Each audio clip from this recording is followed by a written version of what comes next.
یا بنی اسرائیل اذکروا نعمتی التی انعمت علیکم، اے بنی اسرائیل، اسرائیل کو سمجھ لیجئے یہ مرکب لفظ ہے، اسم اسی سے اسیر بنا ہے، اسیر جو کسی کا قیدی ہوتا ہے، ایل عبرانی میں اللہ کے لیے ہے، اور اسرائیل کا ترجمہ ہے عبداللہ، اللہ کا غلام، اللہ کے ساتھ بندھا ہوا اس کی اطاعت کے قلاتے کے اندر۔ تو یہ اسرائیل یہ لقب ہے حضرت یعقوب علیہ السلام کا۔ ان کے 12 بیٹے تھے، 12 بیٹوں سے جو نسل چلی وہ بنی اسرائیل ہے، انہی میں حضرت موسیٰ کی بعثت ہوئی اور تورات انہیں دی گئی، پھر یہ ایک بہت بڑی امت بنے۔ ان پر 4 ادوار آ چکے تھے قرآن مجید کے نزول کے وقت، 2 مرتبہ اللہ کی رحمت کی بارشیں ہوئی، انہیں عروج نصیب ہوا، 2 مرتبہ ان کو دنیا پرستی، شہوت پرستی، اللہ کے احکام کو پس و پش ڈال دینے کی سزا میں عذاب کے کوڑے ان پر برسے۔ اس کا ذکر آئے گا سورہ بنی اسرائیل کے پہلے رکوع میں۔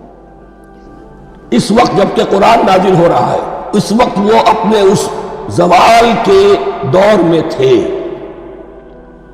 حال یہ تھا کہ حضور صلی اللہ علیہ وسلم کی بعثت سے پہلے ہی 2nd ٹیمپل بھی شہید کیا جا چکا تھا، گرایا جا چکا تھا۔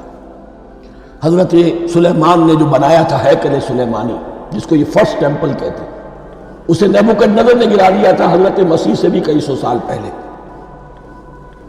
لیکن اس کے بعد پھر یہ رومنز نے سن 70 عیسوی میں حضور کی ولادت سے 500 برس پہلے ان کا یہ یروشلم تباہ و برباد ہوا، اس میں لوگوں کو قتل کیا گیا، قتل عام ہوا، اور 2nd ٹیمپل جو ہے وہ بھی گرا دیا گیا، جو اب تک گرا پڑا ہوا ہے۔ صرف ایک ویلنگ وال ہے جس کے پاس جا کر یہودی جو ہے ماتم کر لیتے ہیں، روتے ہیں، اور اب وہ بنانے پر تلے ہوئے ہیں اپنا 3rd ٹیمپل، اس کے نقشے بن چکے ہیں، بلو پرنٹ بن چکے ہیں۔ لیکن بہرحال جس وقت قرآن نازل ہو رہا تھا یہ بہت ہی پستی میں تھے۔ اس کے بارے میں فرمایا، اے بنی اسرائیل ذرا یاد کرو میرے اس انعام کو جو تم پر ہوا۔ وہ انعام کیا ہے؟ میں نے تمہیں اپنی کتاب دی، نبوت سے سرفراز فرمایا، اپنی شریعت تمہیں عطا فرمائی، تمہیں داؤد، تمہارے اندر داؤد اور سلیمان جیسے بادشاہ اٹھائے جو بادشاہ بھی تھے، نبی بھی تھے۔ وَأَوْفُوا بِعَهْدِي، اور میرے وعدے کو پورا کرو تاکہ میں بھی اپنے وعدے کو پورا کروں۔ یہ وعدہ ہے جو کتاب استثناء جو ہے اولڈ ٹیسٹمنٹ کی، ڈیوٹرانومی، اس کے 18ویں باب کی آیت نمبر 18 اور 19 میں حضرت موسیٰ سے خطاب کر کے اس میں اللہ نے یہ الفاظ فرمائے، میں ان کے بھائیوں میں سے تیرے مانند ایک نبی برپا کروں گا اور اس کے منہ میں اپنا کلام ڈالوں گا، اور وہ وہی کچھ بتائے گا جو میں اس سے کہوں گا۔ یہ گویا کہ حضرت موسیٰ علیہ السلام کی امت کو بتایا جا رہا تھا کہ نبی آخر الزمان آئیں گے اور تمہیں انہیں قبول کرنا ہے۔ قرآن مجید میں اس کا بڑا تفصیلی ذکر سورہ اعراف میں آئے گا انشاءاللہ۔ لیکن یہاں فرمایا اوفوا بعہدی اوف بعہدکم، تم میرا عہد پیرا پورا کرو، میرے اس نبی کو تسلیم کرو، اس پر ایمان لاؤ، اس پر کی صدا پر لبیک کہو، تو میں تمہیں میرے انعام و اکرام اور بڑھتے چلے جائیں گے۔ وَإِيَّايَ فَارْهَبُونِ، اور صرف مجھ سے ڈرو۔ وَآمِنُوا بِمَا أَنزَلْتُ مُصَدِّقًا لِمَا مَعَكُمْ، اور ایمان لاؤ اس پر جو میں نے نازل کیا ہے، جو تمہارے پاس جو تورات ہے اس کی تصدیق کرتے ہوئے آیا ہے۔ اس کے 2 معنی ہیں، ایک تو قرآن تصدیق کرتا ہے تورات کی اور انجیل کی، فیہا ھدی ونور، فیہ ھدی ونور، اور دوسرے یہ کہ قرآن اور محمد صلی اللہ علیہ وسلم ان پیشین گوئیوں کے مصداق بن کر آئے ہیں جو تورات میں تھی، ورنہ وہ پیشین گوئیاں جھوٹی ثابت ہوتی۔ ان کے مصداق کون ہے؟ قرآن اور محمد صلی اللہ علیہ وسلم، یہ دونوں معنی اس کے ہیں۔ وَآمِنُوا بِمَا أَنزَلْتُ مُصَدِّقًا لِمَا مَعَكُمْ وَلَا تَكُونُوا أَوَّلَ كَافِرٍ بِهِ، اور دیکھو تم ہی سب سے پہلے ان کا کفر کرنے والے نہ بن جاؤ۔ تمہیں تو سب کچھ معلوم تھا، تم تو منتظر تھے، تم تو آخری نبی کے انتظار میں تھے اور ان کے حوالے سے دعائیں کیا کرتے تھے کہ اللہ اس نبی آخری زمان کے واسطے سے ہماری مدد فرما اور کافروں کے مقابلے میں ہمیں فتح عطا فرما. یہ آئے گا آگے چل کر اسی سورۃ بقرہ کے اندر. لیکن اب تم ہی سب سے بڑھ کر کافر ہو گئے، تم ہی سب سے بڑھ کر دشمن ہو گئے.